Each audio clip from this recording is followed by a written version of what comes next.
Good afternoon, everybody, and welcome back. We hope you enjoyed your time. We're so excited about this next session. It is titled, Tough Conversations Can Happen and Change Can Stick. So here with her message of Force for Good is professional speaker and diversity trainer, Jess Pettit. Welcome, Jess. Hello. Thank you very much. I know when you hear the title, the tough conversations can work and change can stick and like, what? It just happened. Because it's a lot of words that we're told, no, that's not true. Do you know my boss? Have you met my sister-in-law? The truth is that you can have really challenging conversations around the toughest topics with the most challenging people. It can happen, but it can't happen the way that we're kind of always used to. When we start talking about for good, I think it's an important thing to understand that a lot of times when we start backing away from contentious topics or scary people or the family member that kind of just won't go away, when we try to contemplate what for good might mean, it's hard to encapsulate all these other things that we also try to avoid. But I believe that we can. I should probably back up just a little bit. So about 5 years ago, I had been doing diversity trainings for just over a decade, and I really did actually start to burn out. I realized that the diversity work I was doing wasn't necessarily changing the questions I was getting from audience members or participants like you. I also wasn't noticing any significant changes in my own life or my own relationships, and I thought well, if the change can't stick, or there's conversations that I'm still feeling wildly uncomfortable about having, then I got to do something else. So I decided I was going to quit. Except I realized the only monetizable skills I have are actually helping make people make better connections or jokes about topics that you're not supposed to talk about at the dinner table. I can also fold a fitted sheet, but that's not really that monetizable, although it is impressive. So about 5 years ago, to kind of really heal myself when I realized I couldn't just quit, but I in fact was actually very burnt out from change initiatives that didn't stick, diversity work that wasn't working, and conversations that didn't feel civil or responsible or effective. How can I possibly heal that burnout so that I could keep doing work for good? And that's when I came up with the concept of good enough now. Now, the idea of good enough now fundamentally is to do the best you can with what you got some of the time. Yeah, it's a pretty low bar. It's to do the best you can with what you got some of the time. This is not about perfection because that doesn't really actually motivate people to do this. And it's not about external certifications or the right kind of relationships or the right kind of promotions and then you could do good work. No, you can't wait. You got to work with the tools that you have right now, even if that's quite bad news. I am actually a terrible hot mess, but I have relative control of myself most of the time. So I'm going to have to do the best I can with what I already got, and let's work with occasionally. Because often what happens is our internal critic or our desire for perfection means that we have to do something 100% of the time or never even start. And it's that problem. It's the 100% of the time or never even start that we leave out all of this middle ground. In order to really do good work for good, good enough now is a basic assumption and principle that generally, one, we're all doing the best we can with what we got some of the time. And what we currently are and where we are currently at, we could claim responsibility for because there are some conversations that we're avoiding. There are some people or some topics that we're pretty hopeful never actually have to be engaged with again. And you're enough to try to have some of those awkward conversations or to try to make some better connections with some of those folks. You can do it. I can too. Luckily, that's where the third part comes in. Some of the time. This is not a very high bar. Can we trust ourselves as we are to do the best we can with what we got some of the time? I believe the answer is hard to say no to. Yes, I know. I have not actually met your brother-in-law or your next-door neighbor. You're right. I haven't. But I have those characters in my life too. And what I did when I kind of turned my work upside down to cure my own burnout, I shifted how I was doing diversity trainings to be about conversations that matter. And I decided right then and there what I was going to do was occasionally try to make a better connection. Now, I have not lost sight of these tough conversations or diversity work or diversity initiatives that really need to stick. Possibly now more than ever are people having these conversations across their organizations or doing internal workplace cultural assessments, trying to figure out what do we do and how do we do it quick and how do we make it stick and oh my God, how do we get Todd to do it? What about Barbara down in payroll? This is never going to fly. Let's lower our expectations and just take responsibility for who and how we are in the conversations that we're about to engage in. So I call this better connections. So if you're interested in visuals, etc., you're more than welcome to go to kiwilive.com. Kiwi like the fruit, live like not dead.com. You can type in the keyword Jessica, my name, and there are free handouts that'll go along with this if that's helpful, but some of you don't need the visuals. But for better connections, it's a flow chart. And the flow chart is circular because it also never has an ending. When we start talking about for good, entering in a conversation for good, doing work for good, creating an initiative or a program or something like this for good to support our employee resource groups or our affinity groups, or even to think about our marketing and our customers and our recruitment and our retention practices. If we think about for good in the guise of diversity, equity, inclusion, and belonging initiatives, I believe it all boils down to making better connections. So if you are interested in an overview of the flowchart, basically you decide, you know what? I'm going to make a better connection. Now, you are not entitled to a conversation partner. Please be mindful of that. They don't even actually have to be people in your automatic life. You can practice this skill with a drive-through or someone on Zoom or someone who sends you a text to the wrong phone number. You decide, I'm going to make a better connection. Then you decide, after you're going to try and make a better connection, you're going to enter into an intentional conversation. Now, please remember, you're not guaranteed a conversation partner here. But if you've decided you're going to try and make a better connection with this human, with this particular interaction, because you're going to have an intentional conversation, your posture has shifted. You've entered in a different way. Instead of entering with, I know all the answers and I got the script and I can't wait to catch them in a problem, instead of entering kind of with sassy head, what you're actually doing is leading with your heart.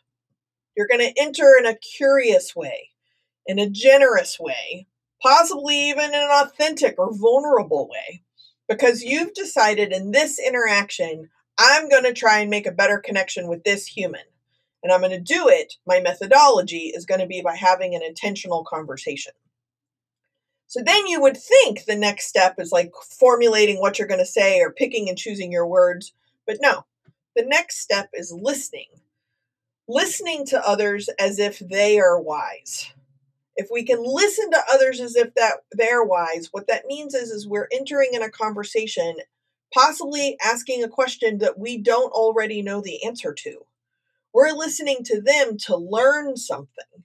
We're about to engage with someone as if they have information that we don't previously have, which, by the way, is called a conversation. It's not a monologue. So step 3 is listening to others as if they are wise. So your posture and now your listening have engaged in this connection in a way that's very, very different than just showing up with what it is you got to say. That's actually number 4. What is it that you have to say? What message are you going to try and form? What message are you going to try and deliver now that you know where this person is at? What are you going to form and send out? And next, what's the intended meaning of that message that you're going to send out? What's your intention? You can always tell that you're not really doing this if you think about an argument or a breakup or something and you replay the script over and over again in your heads. If If you replay, I do this all the time. I replay the scripts and I'm like, I should have said this, or I should have said this because then it would have led to this and I would have won. Winning, bringing a level of competition to a connection is not what we're trying to do here. What we're trying to do here is to make better connections, remember? And the tools we're going to use is intentional conversations because they lead to better connections. So we've listened, we've formed our message, we've actually determined what our intention is. Remember, again, all those conversations where you're like, well, I didn't mean that. Well, what do you mean before you say it? Form your message and determine the intended meaning of that message. Then it goes out into the world. Dun, dun, dun, dun. That goes out. It can be a tough topic with a tough person. It can be a super challenging situation. It can feel all staticky and energy and message goes out. No matter what happens now, you are responsible and you need to claim responsibility for the impact of that message. For some of us, we have repetitive, habitual conversations that go awry with the same person. So instead of learning the lesson from that missed connection, we actually need to reclaim responsibility yet again for the impact of the message. Now, it's also possible that you formed your message, you sent it out there, and the intention and the impact were congruent. You get to be responsible for that too. Thumbs up, that worked. Now, when you claim responsibility and intention and impact actually were congruent, you can feel what that is like. Most of us only pay attention to when they're incongruent. When you claim responsibility, you're still present, you're still available for that connection. Then you need to make meaning from the conversation. So you sent a message out, it landed in a certain way. Maybe they sent a message out, it landed in a certain way. At some point in time, what is the meaning of the conversation here? What's the thesis of what you're talking about? Is that what you intended? Is that what they intended? Once you make meaning from this conversation, you then can determine whether the impact on the connection you've had with this person is going to be more positive or more negative or possibly neutral, somewhere in between. So if better connections, intentional conversations, listening to others as if they're wise, forming the message, determining the intended meaning of that message, sending it out into the world, claiming or reclaiming, because some of us are slow learners, the responsibility for the impact of that message, then you can make meaning of this particular conversation and how that fits into a possible pattern or the impact on the connection you have with the person. That's it. I mean, that's pretty easy. It is actually pretty clear, and it's really not that complicated, but the truth is that it's not easy. Just because it's simple does not make it easy. But if we're motivated through this theme of for good, and we're looking for something to stick, then what we have to do is first look at what's not sticking. What are we doing that maybe is sticking, but we actually need to change so that we can do for good better? When we think about sticking, what we often do, especially in organizations when you're assessing your workplace culture, is we look at our habits, what's profitable, what's monetizable, and what's quantifiable so that we can measure it in numbers. Then we get lost in some subjective woo-woo-ness, which often sounds like, was it a good connection or a bad connection? But here's my question to you. The last time you talked to a client, or the last time you talked to a new customer, or maybe the last time you talked to a coworker, when the conversation was over and you hang up Zoom or hang up the phone if you're old school, do you not just sit there for even a second and ask, how'd that go? Do I think that went well? I think that went well. Do they think it went well? I don't know. This is my thoughts. Do you think that there will be a next time? And will the next time be starting in a better place? Or will the next time be starting in a worse place? That's what I mean by better connections. When we talk about tough conversations and we talk about diversity initiatives and why they don't stick, It's because we don't take the whole package into consideration. You can't just count your way through this. What you're going to need to do is to really look at how your connections, your responsibility, your patterns, your habits, you as an individual, can you take responsibility for who and how you are? If you can, then I think you really are setting yourself up to do the best you can with what you got some of the time. So let me give you an example. So recently, I don't remember exactly if it was a flamingo or if it was a flamingo and a puppy. I can't remember. But I have a friend, her name is Sylvie, and we frequently exchange pictures of both puppies and flamingos. I tend to really lead with the flamingo pictures. So I found some picture or something that was cute, and so I went to send it to my friend Sylvie because that's what we do. We send each other flamingo pictures. So I sent the picture, done. I get a text back, which I'm expecting from Sylvie to be a picture of a puppy. But I get a text back that says, "Oh, I think you have the wrong number." So I immediately think, "Oh, what happened to Sylvie? Did she change her number and didn't tell me what's going on?" So I look closer at my phone, and Sylvia is in my phone, and that's the text that responded saying I had the wrong number. Well, now I'm very confused because Sylvia is my beloved aunt who actually died in a house fire a number of years ago. So a moment is taken like, "Oh, Sylvia, I miss you so." And for the record, she would love this picture of flamingos. But I realize in that moment that on the other side of, "Oh, I think you sent this picture to the wrong number," is a human being. And that human being has the privilege of getting my aunt's cell phone number. I bet they don't know this. Maybe I picture Sylvia's friends texting this person over and over again on accident, or maybe on purpose when we miss her. So I decide to text back to the person who I believe has my Aunt Sylvia's cell phone number. And I text them with my clear goal of I want to make a better connection with this person. Now, it's possible this person's going to be like, "I'm busy, stop blowing up my phone, flamingo lady. You texted the wrong person." All of that is very possible. But I decided to reply to their text with my energy and my posture and my heart all in the place of like, I would like this to be a better connection.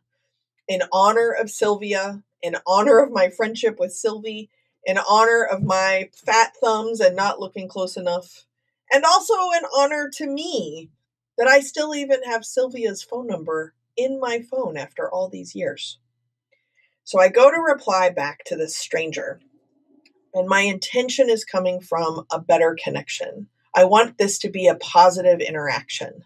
And how I'm choosing to do this is to have an intentional conversation via text because I have their cell phone number and they have mine. Now, if I listen to them as if they are wise, they've already replied and said, "Wrong person, wrong number." So I already have heard that this is where they're coming from. So I intentionally form my message, and I'm clear that my intentions are going to be complimentary and positive and hopeful that this will be a better connection with the stranger that I may never talk to again, unless maybe I text him again on accident. Maybe maybe we end up forming a relationship over my great, amazing Aunt Sylvia. I don't know. I form my message. My intended meaning of this message is to be very excited for them. So I text message them. The message goes out to the world. I typed into the message. I checked my thumbs. I sent another flamingo as well. And I said, "You may not know this, but my Aunt Sylvia is one of my favorite people in the whole world. She died in a house fire a number of years ago. I haven't texted her in a while. And to be honest, I didn't even remember that I had her cell phone number in my phone. I have a flamingo thing, and I went to send it to a friend of mine, and I touched the wrong name, which is why you got it. So not only were you, the recipient unknown of a flamingo picture, but I want to make sure that you know that you're also the recipient of an amazing woman's cell phone number. I want you to know that she's taught me how to be a strong woman. She's taught me the importance of humor and humility. She's very, very important to me. And I just wanted you to know that I'm honored that someone like you would have her number, and I wanted you to make sure that you knew the history of your cell phone number. Now, like I said, this could sound all woo, woo, woo, woo, woo, woo, and in some ways it is. I have no control over how the person's going to respond to me, but I'm responsible for the impact. I formed the message. I was clear on my intention. I sent the text with the flamingo picture. The little dots go. I am responsible if they're angry, if they're going to tell me stop blowing up my phone, I'm busy. I'm totally responsible for any incongruent impact that might happen. The person actually texts back and says, you're not the only person who's accidentally texted me when they are trying to accidentally reach out to Sylvia. And it's been really interesting is that it's been encouraging to me to reach out to my family members because a woman who's passed away a number of years ago clearly made a very powerful impact on people because they still communicate with her. And it's kind of fun. I even sometimes respond back. I never heard from them again. There's no Hallmark movie ending here. I have not erroneously texted again, but I do have their number. And I can claim responsibility for just that second. It was more positive than just wrong number. And in the world that we live in today, sometimes that little space of grace is the better connection we need. When we start talking about for good does not have to be these huge, monstrous programs. They can be micro moments where you make the intentional decision to make a better connection for someone else. What's amazing about that particular texting situation is that the meaning that I made from the conversation is I'm not the only kind person in the world. Sylvia was not the last kind person in the world, and this stranger who I never even got their name is not the last kind person in the world. But we all need to be reminded of it. I know now that if I ever do accidentally text again, that there is a possibility that I may not be guaranteed just as much of a nice kind of banter. Maybe I won't get a reply at all. But I do feel pretty confident that if I were to send them a picture of a flamingo, that they would remember me. Maybe they'd be really busy with childcare or in dealing with groceries or all the safety precautions, etc., that are happening right now. But maybe it would make them smile. Maybe I'll never know about it. When we start talking about tough conversations and how these initiatives need to stick, what we need to do is have trust that other people can do this work without us even knowing about it. The stickiness is actually from us claiming responsibility for who and how we're going to be in the world.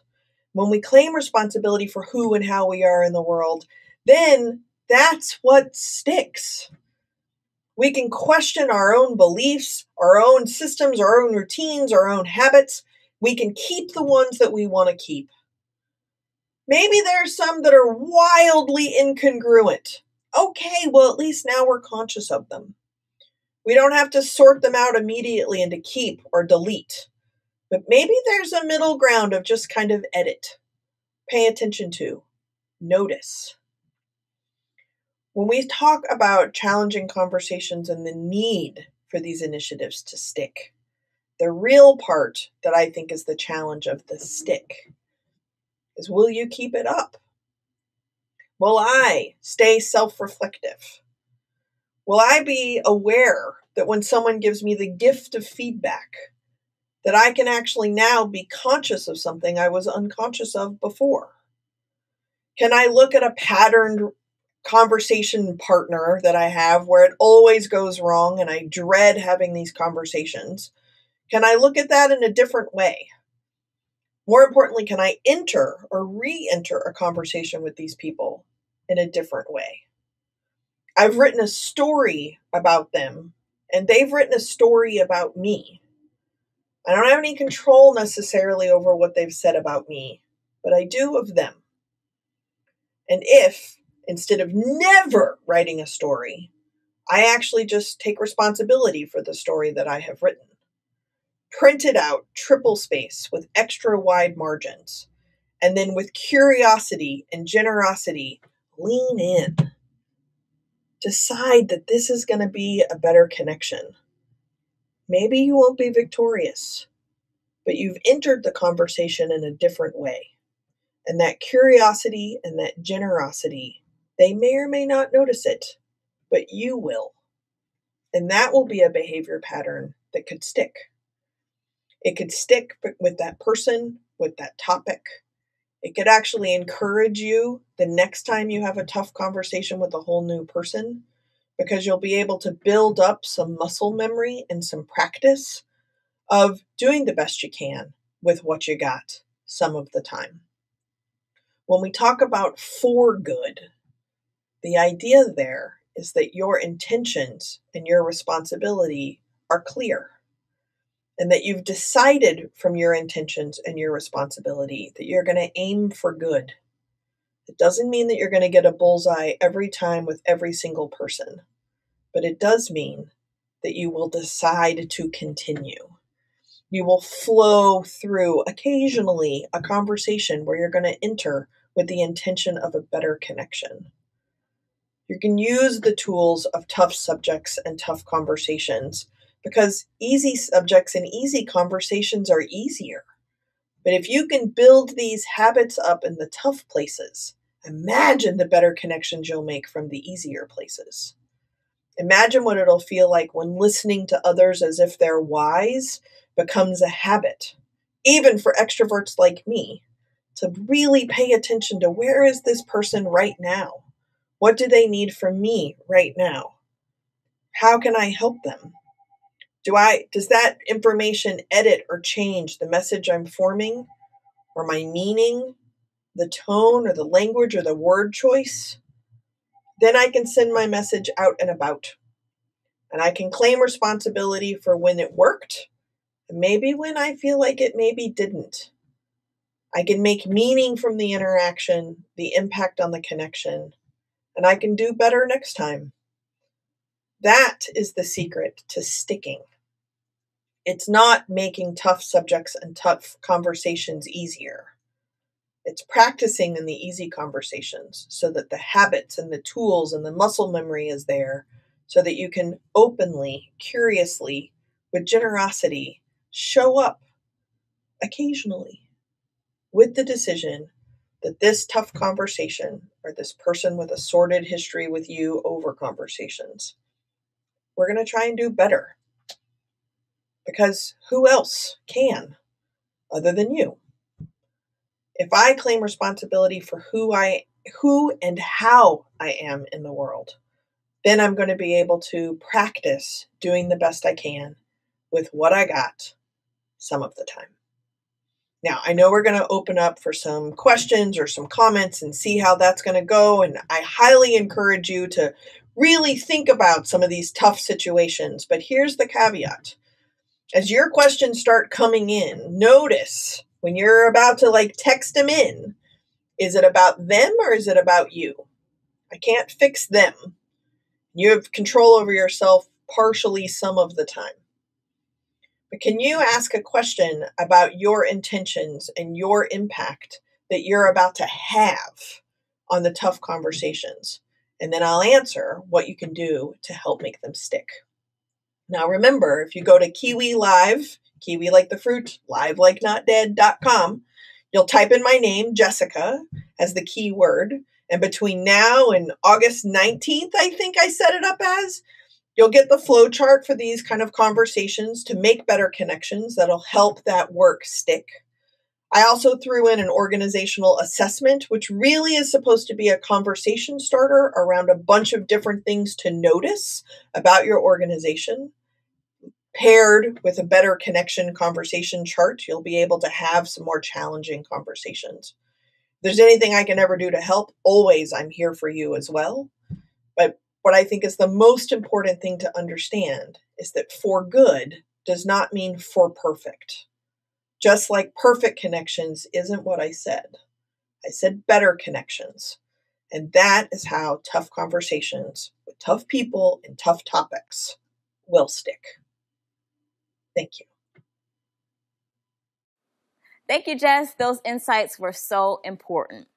Now, we'll be back in a few minutes with our next presentation, but in the meantime, make sure you visit the virtual exhibit hall and networking spaces during this brief break. We'll be back soon.